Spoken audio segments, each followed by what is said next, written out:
Minsan, hindi mo na alam kung bakit ka nalulungkot. Basta malungkot ka lang. Gigising ka ng may mabigat na pakiramdam sa dibdib at kahit okay naman ang lahat sa paligid mo, may kulang.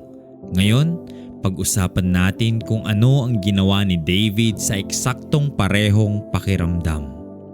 Kung bago ka sa channel na ito, hit subscribe para updated ka sa ating Bible meditation tuwing Lunes, Miyerkules at Biyernes.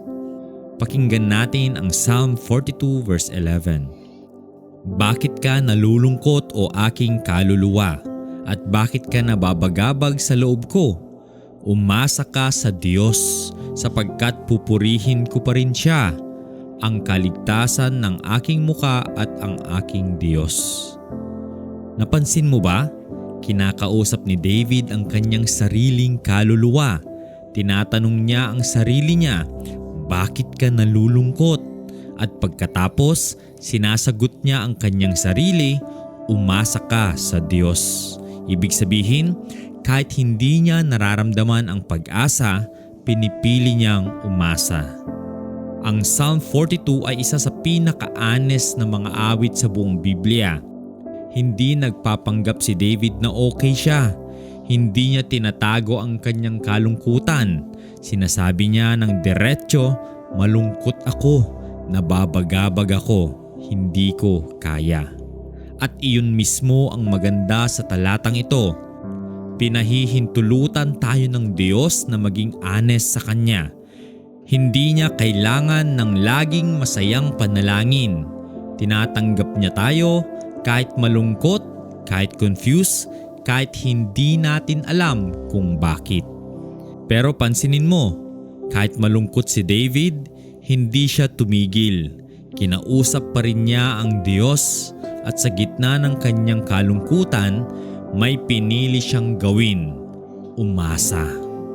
Hindi dahil nararamdaman niya ang pag-asa, pinili niya itong gawin kahit wala siyang nararamdaman. Iyon ang uri ng pananampalataya na hindi nakasalalay sa emosyon. Hindi umaasa ako kapag okay na ang pakiramdam ko, kundi umaasa ako kahit hindi okay ang pakiramdam ko ngayon. Baka ngayon ay nasa panahon ka ng kalungkutan na hindi mo mapaliwanag.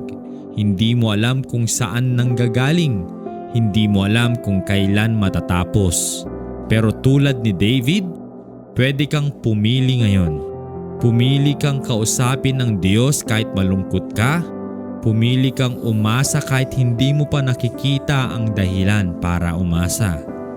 Subukan mo itong gawin ngayon tulad ng ginawa ni David.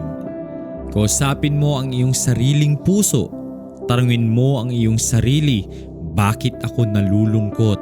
At pagkatapos, sagutin mo rin ang iyong sarili, umasa ka sa Diyos. Hindi kailangang mawala agad ang kalungkutan, pero sa bawat pagkakataon na pipiliin mong umasa kahit malungkot, unti-unting nagbabago ang iyong puso.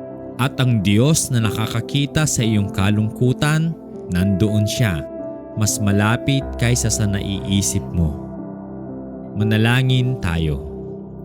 Panginoon, may mga araw na malungkot kami ng walang malinaw na dahilan at hindi namin palaging alam kung paano ipaliwanag iyon kahit sa iyo. Ngunit tulad ni David, pinipili naming lumapit sa iyo kahit ganito ang nararamdaman namin.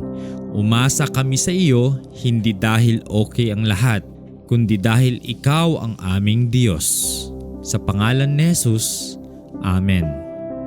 Tandaan, kahit malungkot ka ngayon, pwede kang pumili na umasa sa Diyos. Hindi kailangang nararamdaman mo ito, piliin mo lang. I-share mo ito sa isang taong nasa madilim na panahon ngayon. Mag-subscribe sa Voice of Hope. May bagong Bible meditation tuwing Lunes, Miyerkules at Biyernes. Hanggang sa muli, mahal kayo ng Diyos.